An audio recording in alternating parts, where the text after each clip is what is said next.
Assalamualaikum warahmatullahi wabarakatuh. Di sini kami akan memperkenalkan diri dan materi yang akan kami bawakan. Saya Maria Zara membawakan materi mekanisme kerja jantung.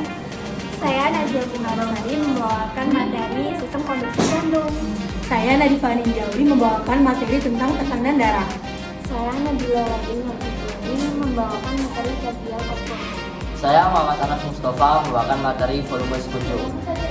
Di sini kami akan menjelaskan materi-materinya. Check it out. Bye-bye. Baik, di sini saya akan menjelaskan materi pertama yaitu mekanisme kerja jantung. Jantung adalah organ vital yang bekerja tanpa henti untuk membawa darah ke seluruh tubuh. Mekanisme kerjanya yaitu melibatkan siklus berirama yang terdiri dari dua fase utama. Yang pertama yaitu sistole, fase kontraksi jantung di mana darah dipompa keluar dari jantung. Yang kedua yaitu diastole, fase relaksasi jantung di mana jantung terisi kembali dengan darah. Selanjutnya yaitu kontraksi kerja jantung. Yang pertama ada kontraksi atrium.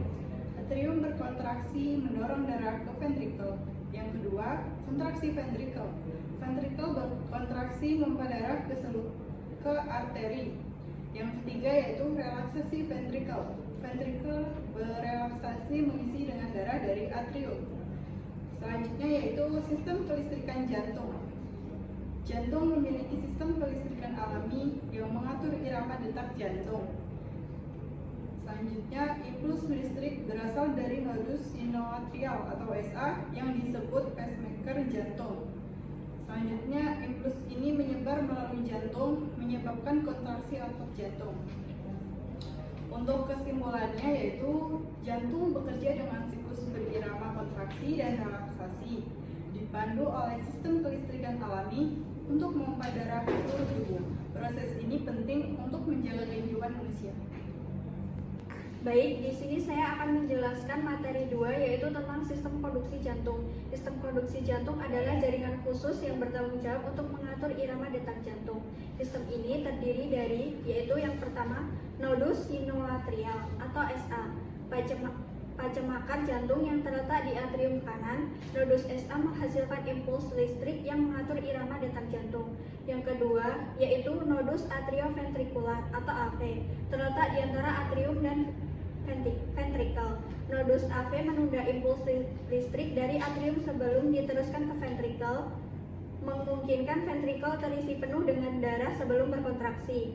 Yang ketiga yaitu berkas serat khusus yang menghubungkan nodus AV ke ventrikel. Berkasis membawa impuls listrik dari atrium ke ventrikel.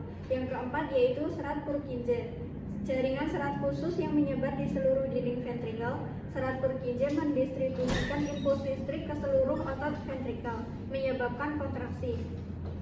Cara kerja sistem konduksi. Yang pertama yaitu impuls listrik dimulai di nodus SA. Yang kedua, impuls menyebar memulai atrium, menyebabkan kontraksi atrium. Yang ketiga yaitu impuls mencapai nodus AV, mengalami penundaan singkat sebelum diteruskan ke ventrikel. Yang keempat yaitu impuls berjalan melalui perkasis dan serat Purkinje, menyebabkan kontraksi ventrikel. Fungsi sistem konduksi yaitu menentukan irama jantung. Nodus SA mengatur irama detak jantung. Yang kedua, memastikan kontraksi terkoordinasi. Sistem konduksi memastikan kontraksi atrium dan ventrikel terjadi secara terkoordinasi. Yang ketiga yaitu mempercepat konduksi. Serat Purkinje mempercepat konduksi impuls listrik ke seluruh ventrikel sehingga kontraksi ventrikel terjadi secara bersamaan. Di sini saya akan menjelaskan materi ketiga yaitu sistem tekanan darah. Sistem tekanan darah mengatur aliran darah ke seluruh tubuh. Tekanan darah merupakan gaya yang diberikan oleh darah terhadap dinding arteri. Nah, di sini juga ada komponen utama yang ada di sistem tekanan darah. Nah, komponen utamanya itu ada 6. Yang pertama yaitu jantung. Jantung memompa darah ke seluruh tubuh dan menciptakan tekanan. Nah, yang kedua itu adalah arteri. Nah, arteri ini sendiri yaitu pembuluh darah yang membawa dari jantung ke seluruh tubuh.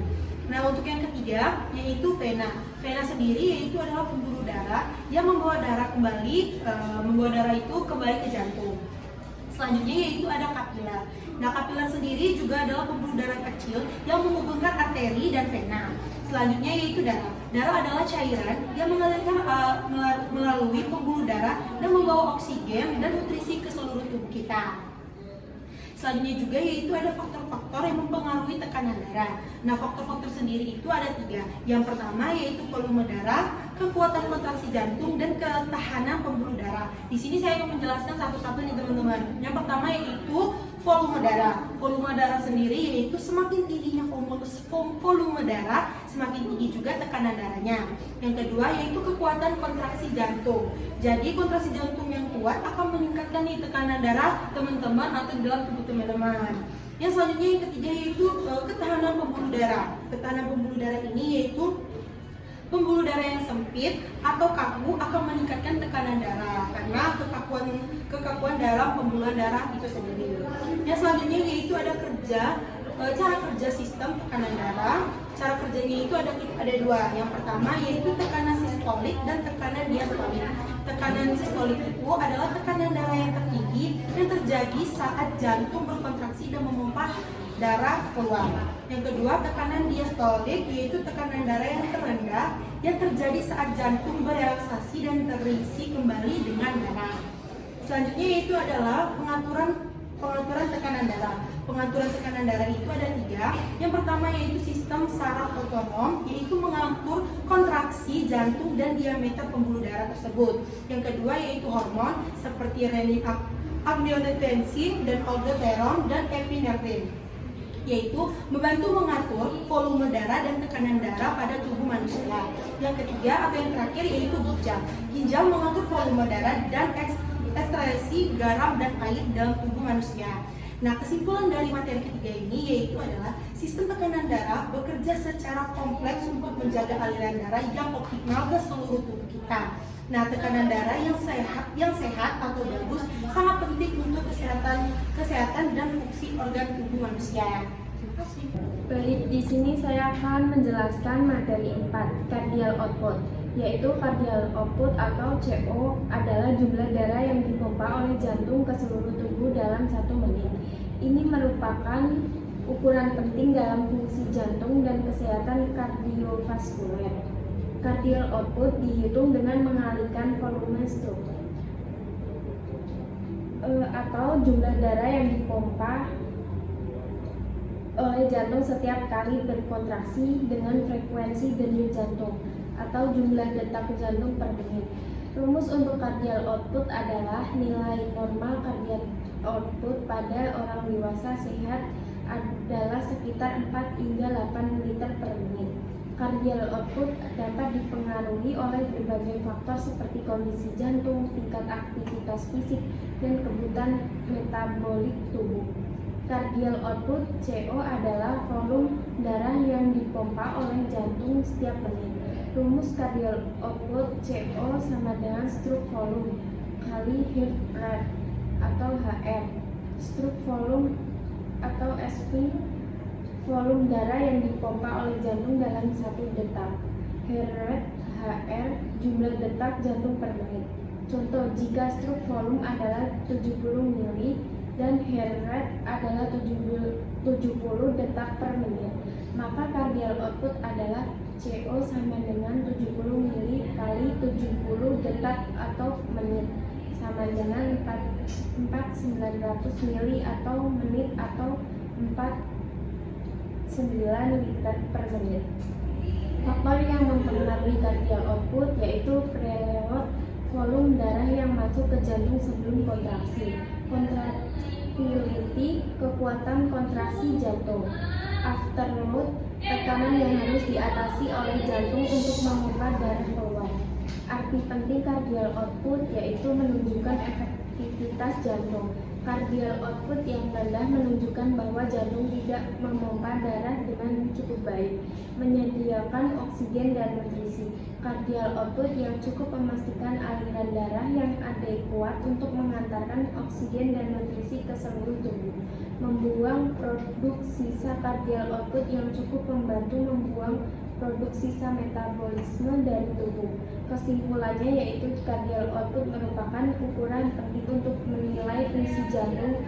Cardial output yang normal menunjukkan jantung bekerja dengan baik untuk memompa darah ke seluruh tubuh. Di sini saya akan menjelaskan materi kelima yaitu tentang volume sekuncup.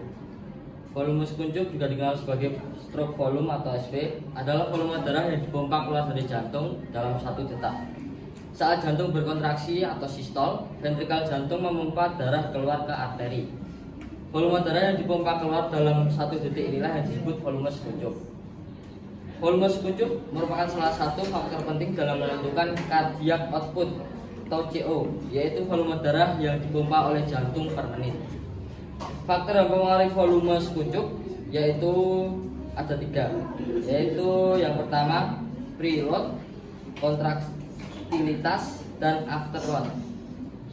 Untuk jalur fisiologinya yaitu yang pertama preload atau pengisian ventrikel. Darah dari vena cava superior dan inferior masuk ke atrium kanan, lalu melewati katup tricuspid ke ventrikel kanan. Dari vena pulmonalis, darah masuk ke atrium kiri lalu melewati katup mitra ke ventrikel kiri.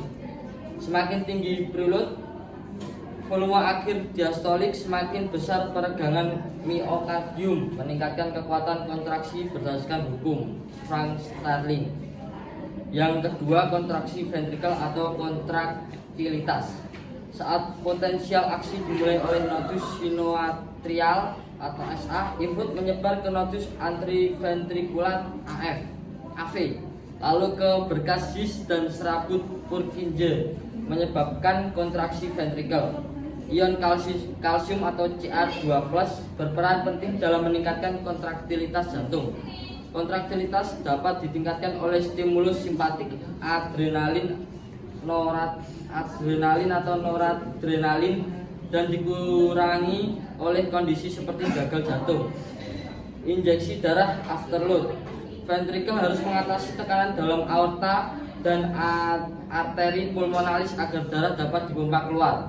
Jika afterload tinggi, misalnya pada hipertensi, jantung harus bekerja lebih keras yang dapat menurunkan volume sekuncup. Jika afterload rendah,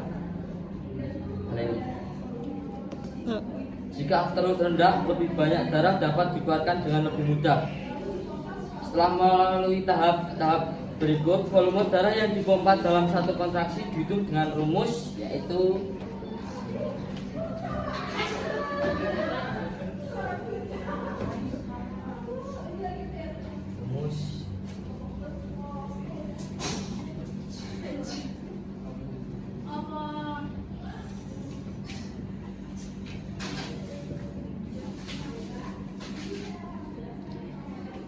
berikut.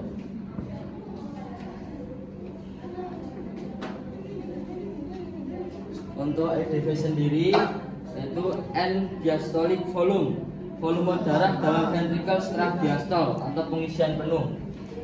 Untuk ESV, N systolic volume, volume darah yang tersisa dalam ventrikel setelah kontraksi. Biasanya volume sekuncup berkisar 60 sampai 100 ml per letak pada orang dewasa sehat. Jadi itulah materi yang sudah kami bahas tadi. Mohon maaf jika ada kesalahan. Semoga teman-teman bisa melihat video ini sampai akhir. Kami akhiri. Wassalamualaikum warahmatullahi wabarakatuh.